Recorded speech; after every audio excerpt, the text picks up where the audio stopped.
Mga boss, dito po ako sa isang bilihan ng saging. Okay, bibili po akong saging ngayon. Kasi alam naman ninyo si Mandirigma, meron akong bibigyan ng saging. So, pipili ko yung pinakamaganda. Boss, pilian mo ko ng pinakamagandang saging. Ano yung pinakamaganda dyan, boss? Angat mo, boss. Angat mo, angat mo. Yan, maganda ba yan? Magkano ang kilo? 100 ang isang kilo. Okay. So, napakaganda mga boss. Angat mo nga, napakaganda talaga oh, saging niya. Napakaganda ng saging. Okay. So, ipagin mo nga kung ilang kilo. Ayan mga boss ha. Oh. Ibang klase si Mandirigma. Bakit?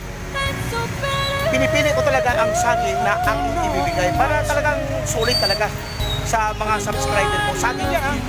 Kumain ka ng saging para malakas. Carbohydrate talaga ito, no? Boss, ha? Maganda yan, ha? Maganda yan.